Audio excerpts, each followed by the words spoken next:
Hello and welcome to the channel of Hashalia.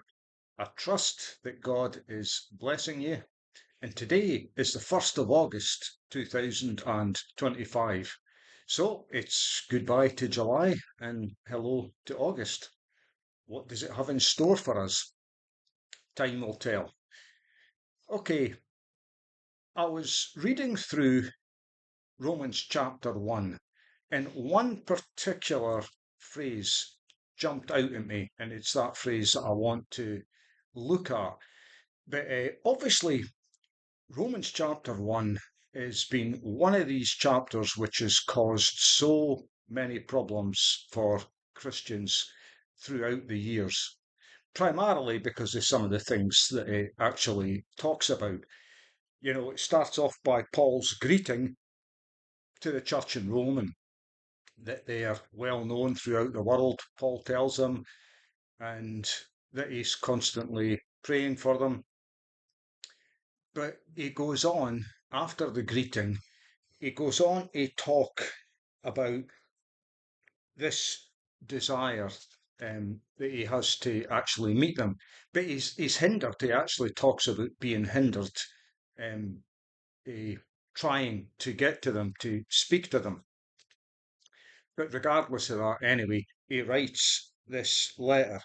And as we know, it has some very strong things to say about some of the things that people get up to.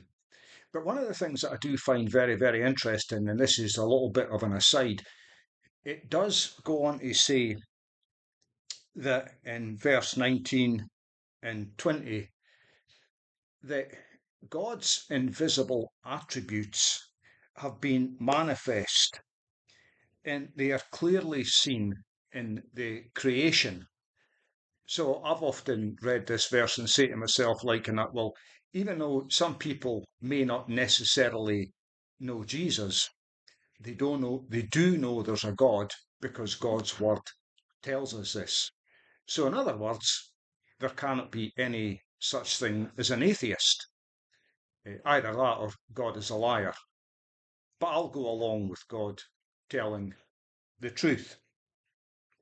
So really from verse 18 to the end of the chapter, it talks about God's wrath on unrighteousness. And we get these lists of things again that people are doing, and so God hands them over to their desires.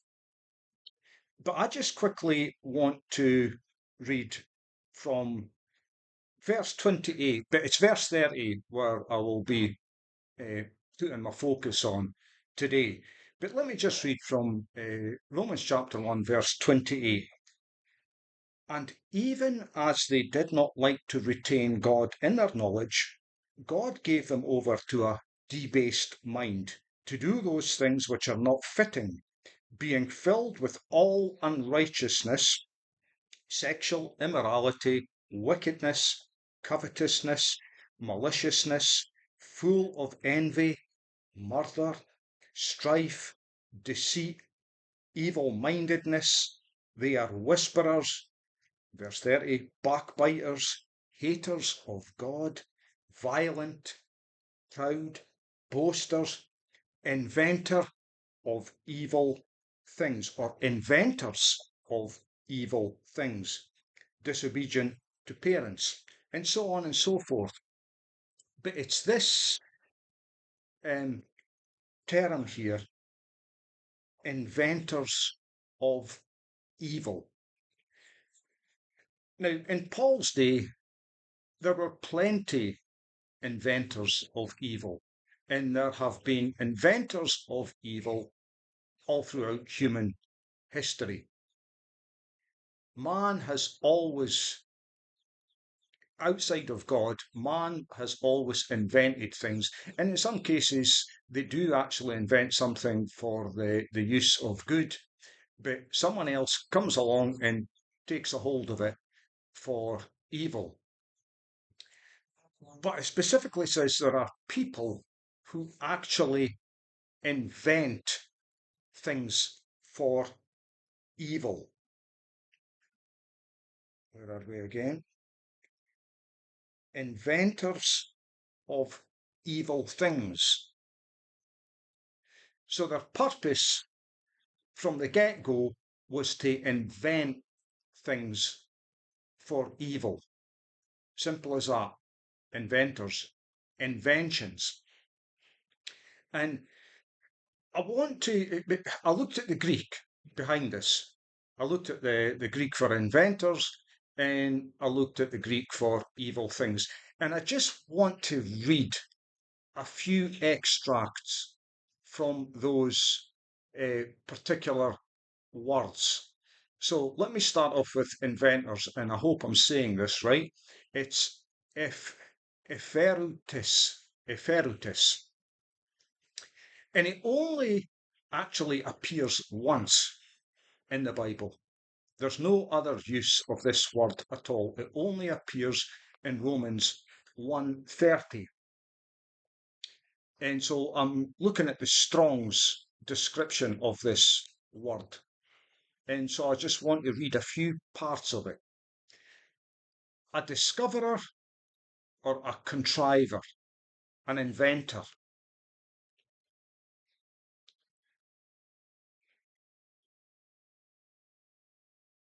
It designates those who take active initiative in devising or contriving what is wicked. It speaks not merely of practitioners of sin, but of creative masterminds of new forms of evil. Creative masterminds of new forms of evil, highlighting deliberate ingenuity turned against God's revealed righteousness. The word appears once in the Greek New Testament, which is Romans 1:30, within Paul's solemn catalogue of human depravity that flows from willful rejection of God's general revelation. The singular mention underscores the seriousness with which Scripture views the deliberate construction of sin. This actually reminds me of those scriptures that there is none that do as good. That they hasten to the shed blood and murders and all these type of things, and we're certainly seeing that in abundance today. Like I say, we've always seen this throughout history, but now we are seeing advancements in technology and many other areas, and it is becoming more and more easy to create some very, very serious inventions for the purpose of evil, even to the point of wiping out the entire world. Total depravity, Romans 1, displays the breadth of sin's corruption. Inventing evil proves that depravity is not passive, but enterprising. Interesting choice of words here. Inventiveness implies knowledge, intent, and responsibility. Those who devise evil cannot plead ignorance. They consciously redirect God's God-given faculties for destructive ends.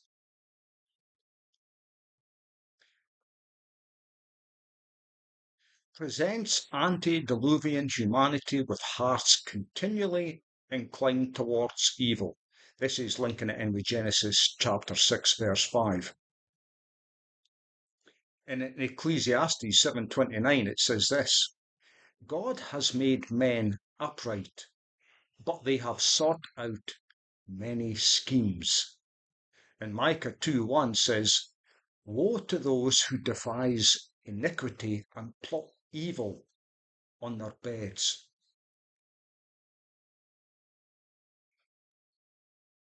There's a lot more there, but you can do your research yourself. So that is inventors or invention, Epheretis. Again, I hope I've said that right. But the word for evil things is quite interesting. It's kakos. And if you remember my last message, which used the word kakia at the very end of a list of, when I was talking about Ephesians, I believe it's Ephesians 4:30.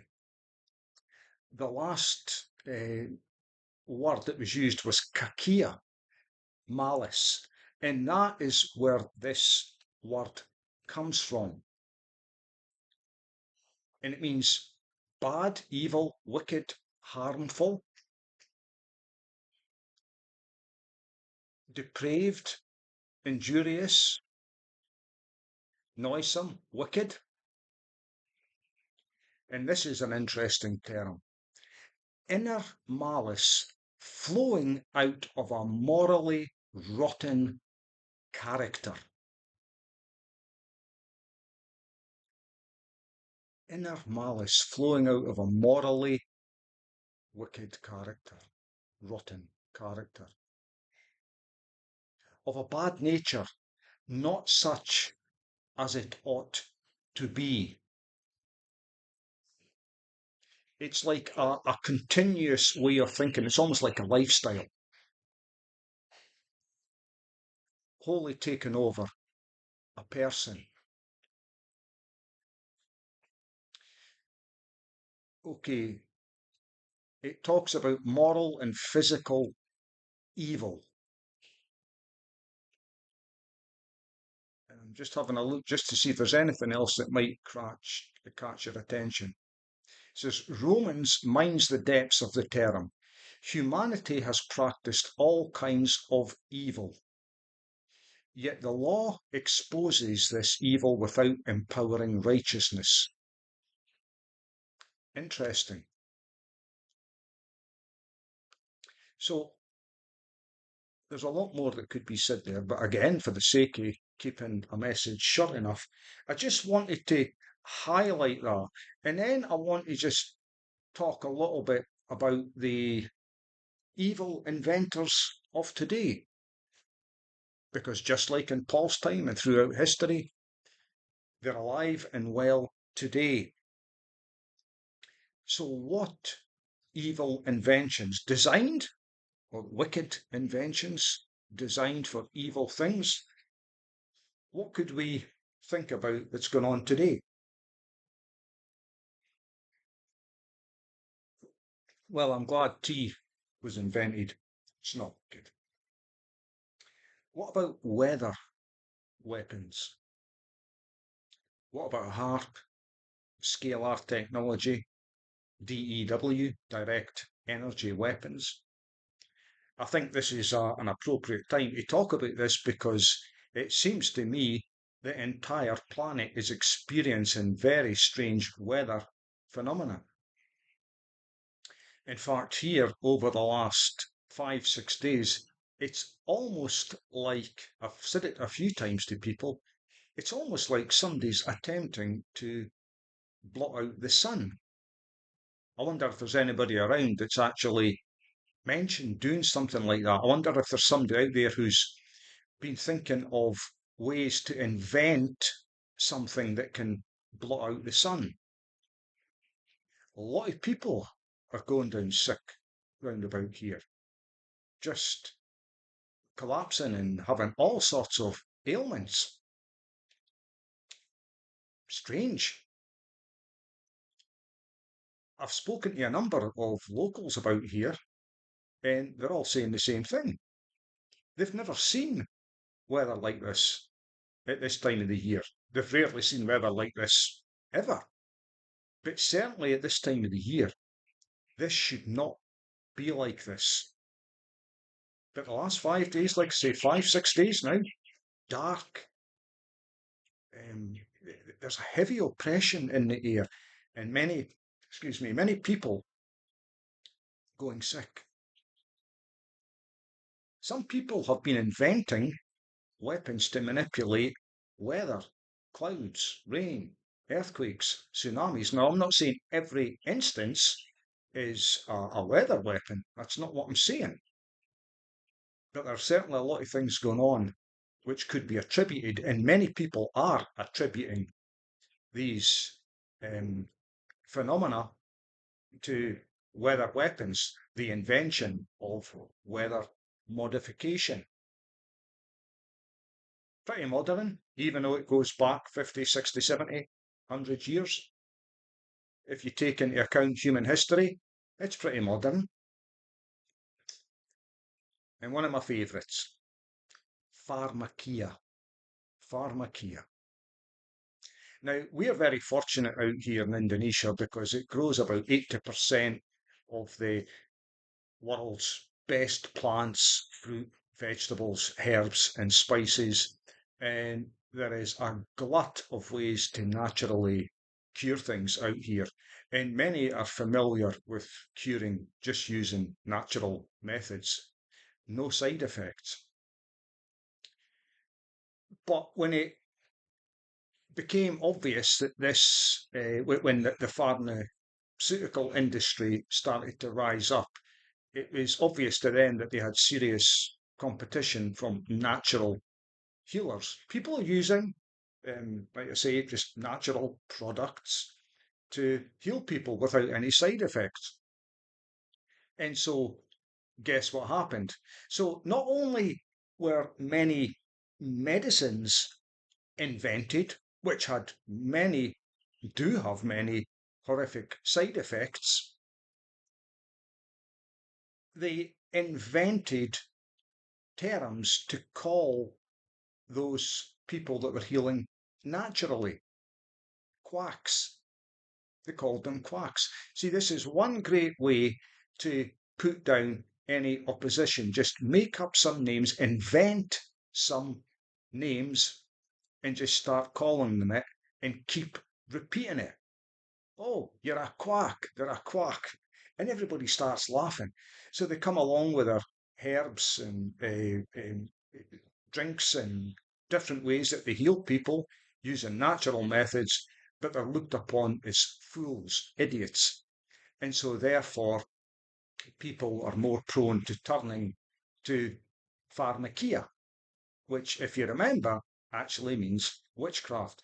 I am still stunned by the amount of people that have faith in this industry. I'm stunned. Given all the side effects, the horrible things that happen to people with taking certain medications, but they just won't let go, won't even give thought to trying some natural ways. Propaganda is very, very effective. There's another invention, propaganda. That's been around forever. I could say a lot about the pharmaceutical industry, and I've talked about it before, but suffice to say, it's full of inventions used for evil purposes. Entertainment, what can I say about entertainment? We used to have wholesome entertainment, good um, family type films, Swiss Family Robinson, and many films from around that era, the time they was making them. But Hollywood and MTV have really come to the fore in the last, 20, 30 years. And wholesome entertainment is now almost impossible to find, unless, of course, you go into somewhere like YouTube and you Google some of these older movies. They've invented new ways of entertainment, of entertaining us. And so people now are used to getting a kick out of extreme violence, extreme horror, very graphic sexual encounters, and not always normal sexual encounters. Entertainment has been infiltrated, subverted, and it is full of evil inventions, the evil inventions of some of these producers, the thoughts that come into their head, and then they produce something. They invent a new film, a new form of entertainment, porn industry. I mean, where the heck did that come from? It's it's rampant, absolutely rampant. Foods. So just again going back to talking about pharmacia, we have got good natural foods. I've mentioned it to you here. We've got about 80% some of the best foods in the world, and it's absolutely delicious. Here they've got over 100 different types of bananas, and they actually taste like real bananas, as I remember from when I was a child. Fantastic taste, as does all the other things that grow naturally. I got so used to, before coming here, I got so used to eating bananas, it just felt like eating cardboard. They just, they'd been manipulated. And so we've got things like GMO, another modern invention. And Paul is talking about, when he uses that word, remember, it's in the context purely of evil. And that's what we're seeing with this. Remember, friends, a lot of these things, sometimes we say, well, they didn't quite fully understand what they were doing when they brought this out and they brought that out and they brought the next thing out. And, they'll work on it and get better. No, there's a lot of things that were deliberately planned to keep mankind sick and distracted from what's really going on in this world. Technology, well, again, you could just go into so many areas. I'll just briefly talk about artificial intelligence, chemtrails. I know there's many people back in New Zealand and all around the world that are reporting some disturbing things about these chemtrails, and it's now being highlighted in American politics about doing something about it. But artificial intelligence, I mean, even just a few years ago, you wouldn't really have heard much about this term. But now everyone's talking about it. And what is alarming is they are inventing new algorithms and ways to do things and produce videos to put out there. And it is almost impossible in some cases to differentiate between what is real and what is AI generated. And that's only going to improve. And believe you me, friends, like unless you're very close to the Lord and you've got the Holy Spirit living in you, you might not be able to discern a lot of what you're reading, a lot of what you're hearing, a lot of what you're seeing. Technology's taken off. Pandora's box has been opened, and there's no going back from this, friends. There's no going back. These inventions, and I'll tell you something right now, there are a lot of, it's not just AI singular, AI plural. There's a lot of AIs being invented with nefarious purposes. Inventions of doctrines, doctrines of demons. You've got a religious spirit running rampant through the churches, and it is basically negated the power of the church. Many churches are just simply operating in a religious spirit. They cannot think outside the box. They cannot, they will not move out of certain boundaries, and therefore making it much more difficult to get to the truth of certain scriptures. Remember, we're approaching the end. Now, I don't know how long we've got. I could have a good guess, but that's not what I'm here to talk about. The point is, we are moving very, very quickly, and it is important to the devil to negate the power of the church. Now, I believe that the Lord is building his end times church, so and the gates of hell will not prevail against that church. So I've no concerns there. But for those who find it difficult to break free, excuse me, from the religious spirit, all I can say is get down before God and just ask Him, have an open heart and say, God, please reveal the truth of what is going on today. Please reveal the truth of your word. Again, many of us approach the word with assumptions and preconceptions of what it means. And if we come with those preconceptions and not with an open mind to the fact that we might be wrong about some of the things, then we're just going to follow along that same path. We're going to keep following the religious spirit. This is what's kept the church so weak. Listen, in modern times, we have never been so weak, in my opinion. The church used to be filled with quite a lot of very, very bold people, very outspoken people. Paul the Apostle himself. And then there's another character you might have heard of. He was a very bold man, and it cost him his life, and that was John the Baptist. And then, of course, the Lord Jesus Christ himself. He wasn't slow in telling the truth, always spoke it in love. But don't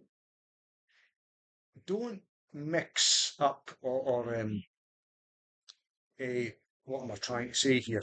You know, Jesus was meek, but he was not weak. And I think a lot of us have been indoctrinated into thinking that we must be meek Christians, which is true. So there's truth there. But the invention of demonic doctrines,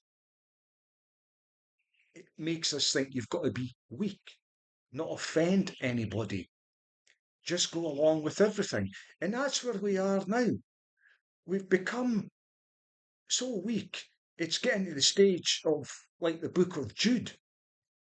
You know, I wanted to write to you concerning our common faith, but instead I need to write to you to contend earnestly for the faith.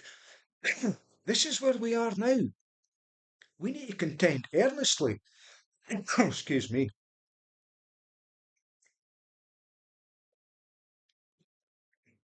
And there's many doctrines that have been invented. I've only just slightly touched on it. And again, if I was to just open up any one of these inventions, we could be talking for hours. And these are the sort of things that we could talk about in a good Bible study. If you've got Bible studies going, I'm sure most of you have. These are things worth talking about, opening up. The invention of new truth, which is really propaganda, lies, deception, fraud. I've mentioned it before. It was Joseph Goebbels, the propaganda minister for Adolf Hitler, who said, if you're going to tell a lie, tell an absolutely massive one and keep repeating it. And eventually everybody believes it. Safe and effective. Safe and effective. After the 100th time, you believe a certain thing really is safe and effective because the experts who have been invented themselves, inventions have been invented as experts. Inventions covers many things. It's not just some mechanical or digital or whatever thing that's been created in a lab. Many things are being created in labs, friends. And there's a new one on the way. Be alert. And this one could be a bit, it could be a bit contentious. So I'm just going to briefly touch on it. Child trafficking. Now, many wars are invented, and I'm quite sure you've heard that. Throughout history, there are certain groups of people, elites, and they invent reasons for going to war, and war brings death, destruction, misery. But war also creates orphans. And so, orphans often need a orphanage. Now, hear me out here. I'm not saying that all orphanages are bad, I'm not saying that at all. But there's a lot of evidence coming out that many orphanages were created purely for the purpose of taking in these kids who now have no parents because the parents have been killed or can't afford, invent poverty, create poverty, and then people can't eat, so they give up their children. So they either don't have parents or they give their children up. And then things happen. Tunnels, are full of certain people, certain things, all sorts of inventions going on down below our feet, friends. This leads on to things also like social services, and now I'm quite sure there's a lot of good people in social services and a lot of good services provided. But there's also this problem with children being taken off parents who may hold different thoughts, beliefs, values, principles that are looked down on. And so their children are taken away from them. Not only are they taken away, then they end up in very, very bad situations. And I'm sure you've heard about some of these situations. Inventions, friends, inventions. The invention of services, the invention of wars, which create orphans who then need orphanages. I'm just scratching the surface here. I'm just trying to get people to think, friends. That's all I'm doing.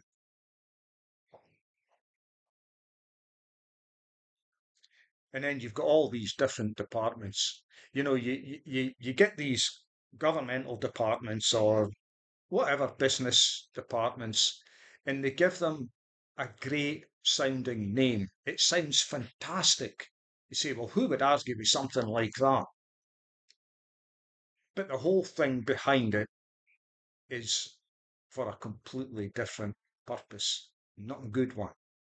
Inventors of evil things.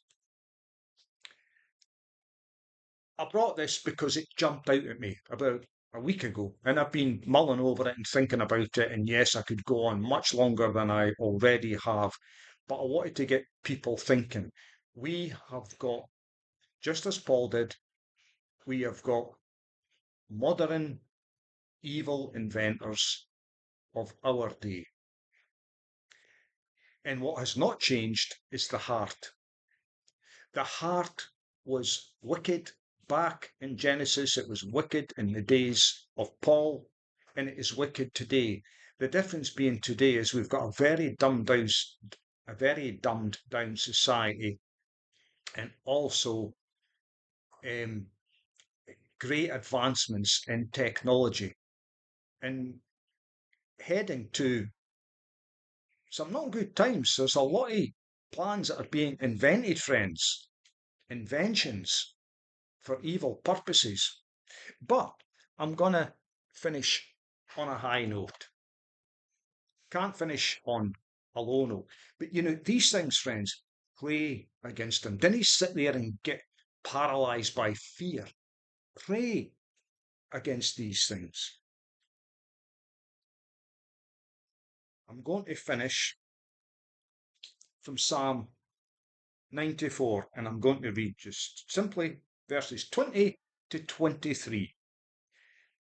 Shall the throne of iniquity, which devises evil by law, or invents evil by law, have fellowship with you?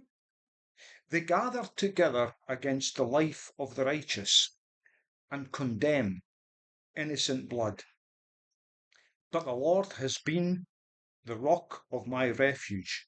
He has brought on them their own iniquity, and shall cut them off in their own wickedness. The Lord our God shall cut them off. I'm very hopeful that you're seeing now a lot of this stuff coming out. The things that have been designed, invented against us to take down the people, it's being exposed more and more. And the Lord is going to bring all this back upon their head. And the wicked will be cut off. And there once again will be respite for God's people. Use this time to prepare, friends. Prepare wisely. Good times are coming to you. God's coming to our rescue. Because it's like this. If God is not coming to our rescue, we might as well forget it. Give up now. But the good news is, I don't just think God's coming to our rescue. I know He is coming to our rescue. And we will get through this season. Give thought, friends, to what's going on today about these inventions for evil things and take it to the Lord. Pray against a lot of the things that are happening right now because God is listening and He is only too happy to answer your prayers. So until next time, may the Lord bless you, and I'll catch you up again very soon. Bye bye for now.